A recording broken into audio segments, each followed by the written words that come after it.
If I were to ask you, what is white supremacy?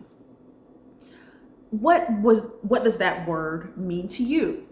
And then to take it even further, what does white supremacy look like in action? I think I would get a variety of responses because typically the experience of white supremacy varies per person and varies based on people's different lived experiences. However, the words themselves do have a very distinct and clear meaning, and it's often not discussed when we're having modern conversations that deal with and are addressing white supremacy. So, what if we had the capability to sit down and have a really concerted conversation and have a really deep dive into not only what white supremacy is, but what white supremacy looks like in action? So we actually have a documentary that seeks to do just that. It seeks to define white supremacy while also providing context through historical narrative about what white supremacy looks like in action and what it's looked like since its inception to today. And so the documentary Exterminate All the Brutes is a 4-part hybrid docuseries, and I'm reading directly from the website. And so what it does, it provides a journey through time into the darkest hours of humanity. Through his personal voyage, Raoul Peck, who's the filmmaker who created Exterminate All the Brutes, deconstructs the making and masking of history, digging deep into the exploitative and genocidal aspects of European colonialism from America to Africa and its impact on society today. So that is the one of the paragraphs that talks about Exterminate All the Brutes. It's currently playing on HBO Max, and it's 4 parts. So for this video series, I'm going to address each part separately because they're very information dense. So there's a lot going on in the documentary, and there's a lot of information being shared, mainly because, white supremacy has been around for quite some time. And so the first episode is called The Disturbing Confidence of Ignorance. And what the first episode does is it kind of sets the tone of what we can expect is going to be interrogated throughout the rest of the documentary. And it's really kind of foundational. And so just a little bit of backstory about Exterminate All the Brutes, or just foundational knowledge. So the docuseries itself is based on works by 3 authors and scholars. It's based on the work of the same name, Exterminate All the Brutes, written by Sven Lindqvist. It's also based on an Indigenous people's history of the United States by Roxanne Dunbar-Ortiz, and Silencing the Past by Michel-Rolph Trouillot. I'm probably butchering that, and I apologize sincerely. But those are the 3 works that this docuseries are based on. And I will share the names down below so that you can look into them and, do a deeper dive into the history that's being presented to us in the docuseries. But the first episode, it basically gives us so it does a great job of showing us what white supremacy looks like and kind of the innocuous ways that white supremacy shows up in society. There's one scene where from On the Town, which is a 1949 Gene Kelly film, where the woman is singing. She's doing this performance, wearing this brightly colored, outfit. It's a very up-tempo kind of dancey song. But when you listen to the lyrics, she's saying some really horrific things about the native population. And then there are other performers around her who are kind of dancing in a circle, but they are mimicking kind of the movements, whenever you see someone whenever it's like Tarzan movies, and because Tarzan was raised in the jungle, he was raised by I guess, chimps or apes, and he's moving kind of in a monkey-like fashion. That's what the people are doing as they dance around this woman who is singing this very up-tempo, jaunty sounding song. And it's a stark kind of intro and example of what white supremacy looks like and how it can have this veneer of, you know, color and fun and entertainment, but it's painted very thinly on this layer of ultimately, you know, hate and thinking that you are better than someone else by virtue of some self-identifying factors like skin color. And so it is very jarring and stark, but I think it's important because that's the thing about white supremacy is you'll have people have you thinking that what white supremacy is someone, you know, riding around on a horse with a white hood, with, you know, with a burning cross behind them coming to attack your family. And yes, that is white supremacy, but so is the cutesy fairy tale story where the little black kid in the story is portrayed as some type of, you know, somewhat primal animal that needs to be tamed by the white kid. That is also white supremacy, but it's kind of two sides of the same coin. And so this is a very, I think, an important docuseries, and you know, it just came out. And so I'm very excited to see as more people start to discover it and watch it and have conversations, what kinds of conversations it will bring up. Because I'm sure there are some white people or some people who ascribe to white supremacy, because you don't have to be white to believe in white supremacy, that will feel attacked, and will feel called out by it, and they should. And then there are some people who will feel enlightened and, you know, educated by it, as I felt.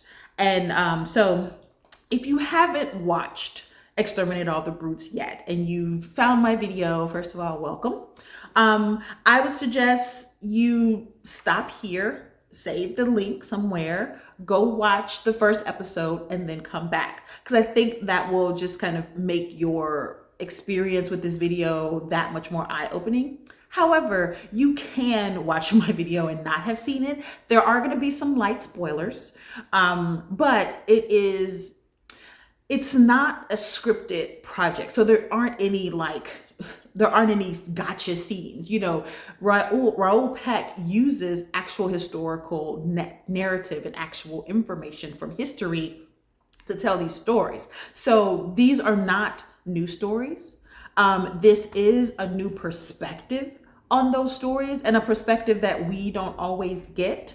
And it's something I actually have thought about because, you know, people have conversations about what's happening in these current times, and, you know, between what's going on with kind of the Black Lives Matter movement and that coming up on top of the pandemic, on top of Trump's presidency, which definitely was out of the ordinary. Like, typically, you know, someone who has absolutely no political experience is suddenly the president of the United States. Like, these are all things that are going to go in the historical record. These are all things that are going to be talked about in history books, you know, long after we're no longer here.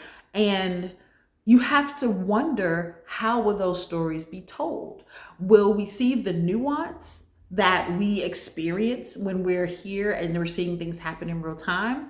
Or is it going to be like what we experience when we're in history class and they say things like, yeah, you know, the settlers had to kill all of the native people who live nearby because they were savage and they were attacking them and they were, you know, trying to take their land and take their children for whatever things. And they were these, you know, brute-like people who didn't have couth and didn't have the understanding of polite society that the settlers had. And so therefore they were killed by them.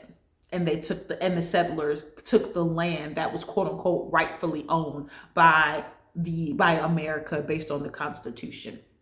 Like that's really what a lot of us experience when we're in history class and we're learning about, the founding fathers and the United States when it was the colonies and kind of the process there. What we don't hear are about the situations where settlers came up and massacred whole villages and whole communities of the native people, where there were children and women and people who were not armed to fight, but they were just there living their lives, and the settlers felt like they were just kind of on some, this is our land now and we're taking it.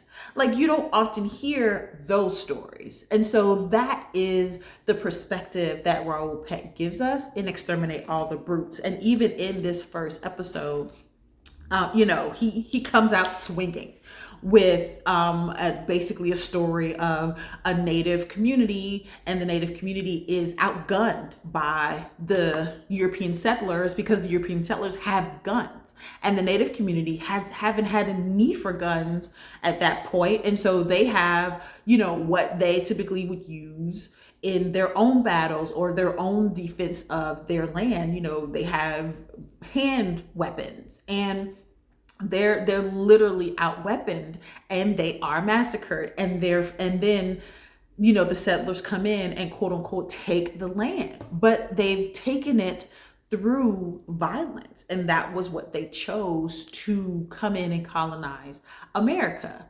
And one of the things that really stood out to me and made me really interested to watch this docuseries was in the trailer. One of the things Raoul Peck says is, in his experience, when people talk about racism, oftentimes, if they're from other countries, they basically say, they don't even make it seem like, they actually say often is that racism is a uniquely American situation and issue. And that you don't experience racism when you go to other countries because, that's just what we deal with here in the United States. And I say America, but really United States of America, because not necessarily talking about South America. But that's not true. Racism is a worldwide issue. And one of the reasons why it's such an issue is for various reasons, but a lot of it in these present times is rooted in white supremacy, which is connected to European colonialism. And so Raoul Peck is interrogating this idea that racism is uniquely, something that you experience in the United States of America and you don't experience it elsewhere. And he knows to 100% that that's not the case, because he incorporates his own story into the narrative being outlined in the docuseries, because his life is a part of history, and it is very compelling, and it's also very humanizing to the story. Because one of the issues that I know I had experienced when I was learning about history, in college and in high school and elementary school as a part of just my curriculum, was that everything felt super kind of, here is a thing that happened in the past. And yes, there are people, but they're history. So history is this thing that you want to learn about because you need to know about history, but not necessarily, there's no face to history. So it feels very disconnected. But when you start talking about history, like history is really just the past. So things that happened when I was a kid, that's history. And so I think it's important that Raoul Peck humanizes the story by inserting his own narrative into the conversation. And I think that really contributes to making it that much more compelling to watch, and really helps connect it to a person versus treating it like, black and white footage. And so in the first episode, he talks about, that was one of the things, 3 words that make up human society: civilization, colonization, colonization, I can't talk, excuse me, civilization, colonization, and extermination. And that is kind of what we see happen as it relates to European colonialism, which ultimately led to white supremacy. Because what would happen once the Europeans decided they wanted to take over other lands, they came in and they had to figure out a way to make them, they had to be the boss, they had to be the rulers. Otherwise, they would be taking over the lands. And also, you know, the European colonialism isn't new. It just wasn't always as successful. And so what happens was the more they did it, they basically just got a lot of practice runs to figure out the best way or the most effective way to truly colonize a new land. And there are a lot of stories about how, you know, Rome, the Romans, the Napoleon. No, wasn't the Romans, but those people. So history is not my thing, so I'm not always great with the facts. So I try to have notes to back myself up.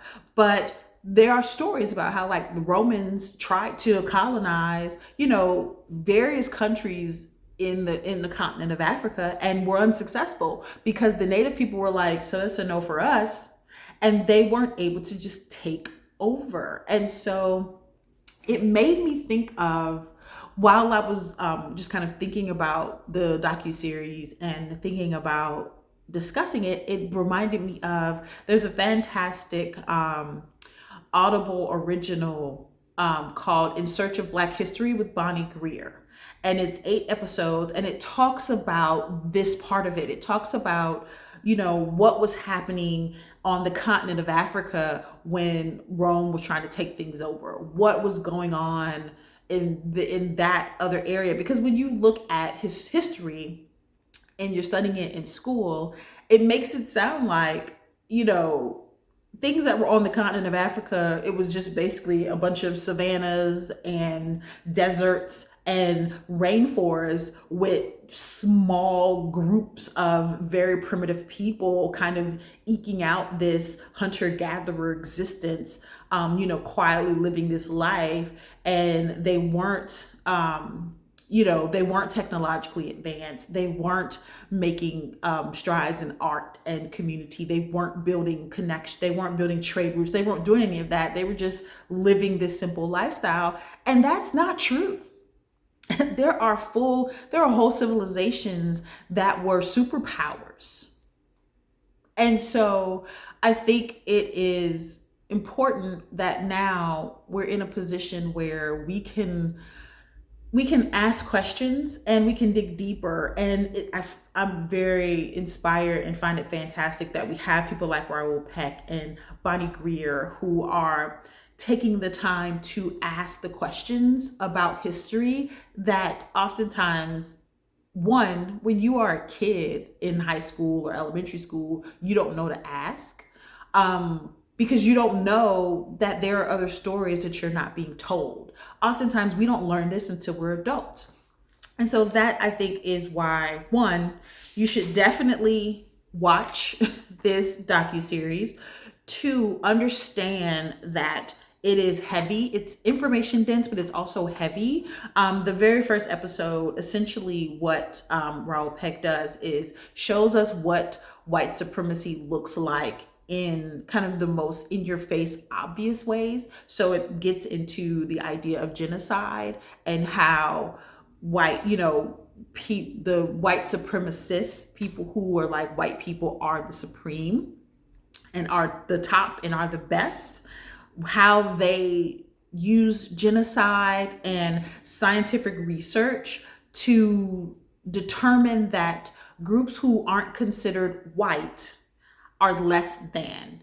And they're less than because they're less intelligent. They're less than because they are, you know, their blood is impure. And I didn't know that the Spanish Inquisition involved the investigation of the cleanliness of Jewish and Moorish blood, because it's you know, most of us are, at least we're kind of aware that Jewish people were not always considered white. They were considered less than by the European settlers in America. I mean, hell, if you look at everything that happened in Germany with Hitler and the Nazi Party, they deemed themselves, they were, this master race of white people, and Jewish people were around to muddy that up, which is why they have the genocide that is the Holocaust. Well, the Spanish Inquisition was well before that. And so oftentimes our history classes will lead us to believe that the idea of white supremacy is, maybe 100 years old. Maybe if we're having a conversation about slavery time, then they're like, okay, that around then. Or, if we are talking about the Holocaust, like they try to root it in these very specific events. But according to this first episode, the idea of white supremacy started as early as the Crusades.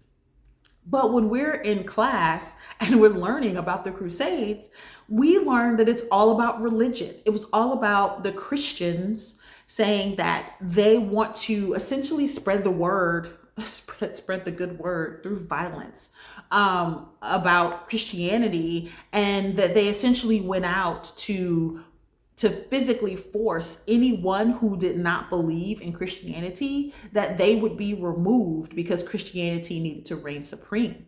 However, the thing that we don't hear is that it wasn't just Christians, it was European Christians, and they were going out to battle and have these wars with people who were Muslim and believed in Islam.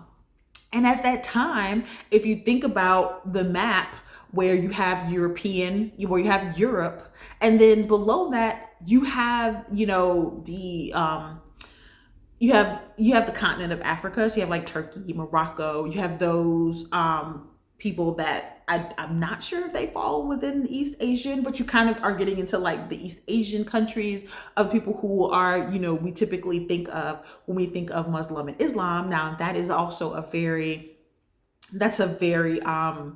myopic viewpoint of, worshipers of Islam and people who are Muslim, but that is what oftentimes, especially if you are, grew up in the United States, that is what we often think of. But if you just stop and pause on that, it's like, so you have European Christians and they're going out and essentially engaging in war with people who were Muslims, but they were, East Asian or North African. So they were brown people. So that is ultimately how we can see where white supremacy began and really began to take root. And they use religion as a screen to, one, justify it, and also to invigorate people, and to, it's a way to get people to buy in to the idea. Because if you tell a bunch of people, so we've decided that we're better than everyone. And what we're going to do now is proceed to fan out across the country and send people out to these different lands. And we're going to brutally take down any group that does not fit in what we think, and they don't fit into our descriptor of who we are, because we are the best. And so we're going to either kill them, or we're going to force them to, we're going to segregate them from us, because they can't mix with us because we are the best. And if they mix with us, it'll make us less than the best. Yeah, there are some people who will be like, let's do it. But there are also plenty of people who will be like, that sounds wrong, and very loosely, like, what facts do we have? How do we know these people aren't also good people and should be able to live their lives and exist? So one of the ways that you can get people to, co-sign this essential tomfoolery, because really that's what it is, and bigotry, is to put religion behind, because people will go above and beyond themselves and their own personal feelings and beliefs if it is tied to religious practice and their faith. And so it made perfect sense when he said it to me. And I was like, but I had never considered it and never even thought about it, because when we're taught about the Crusades, it's very much focused on religion. But all Christians aren't white. So it's not about Christianity. It's about European Christians. And so I think that there's so much in this first episode, which is why I want to do an episode at a time in these videos, that it's really, I want to know what you think. So if you haven't watched it and you've gotten this far, and like I said, light spoilers, I'm not doing a complete recap, mainly because there's just too much to recap. Like, there's so much in this that I really think it's more valuable to just talk about kind of the themes and my takeaways from it. But I would love to know what your takeaways are. What did you get from watching it? How did you feel when you were experiencing the first episode? And so I want to close this video because I'll be back to talk about the next episodes. But there was a quote I wrote down that came toward the end, and it also really kind of helped crystallize things that I've heard people say and that, I've even thought myself, but it really just helped crystallize it for me. And so the quote was, it talks about how poor white settlers embraced white supremacy as a substitute for land and slaves. Because if you think about it, in the United States, slave owners were wealthy. Most general population people could not go out and afford to buy slaves, or even could afford to buy and then keep up with, the needs of slaves and of the enslaved population and enslaved people. They could not. So it was really a class situation where it was the wealthy, and not even just like the kind of wealthy. Like, if you can afford to have enslaved people live and work for you, live at your home and work for you, you have to be kind of wealthy. Like, you have to be wealthy in order to be able to afford that. And so one of the things about white supremacy is that it can't just be about the wealthy. In order for it to work, you have to have all white people on board. And so what it does is it gives people who, middle, lower, working class white people who are not wealthy enough to own slaves and who may or may not own land, it gives them something to have that elevates them above other non-white people. And that just really kind of stuck with me. So I want to, I want us to have a civil conversation in the comments. We are talking about topics that, people feel it can bring up a lot of emotions and a lot of kind of strong reactions. And so please, let's have a respectful conversation in the comments. But I would love to hear what your thoughts are about this first episode. And please come back for my video about the next episode, because I think we are about to take an interesting journey, and I'm ready and kind of excited to see what I'm going to learn and what kind of context I'm going to walk away with. So thank you for tuning in. If you're not following me, if you haven't subscribed, go ahead and click the subscribe button and click the notification, so then you'll know when I drop my next video about episode 2 and anything else I drop a video about. I look forward to the conversation in the comments, and I look forward to continuing to explore this very provocative but very necessary docuseries, Exterminate All the Brutes. Bye.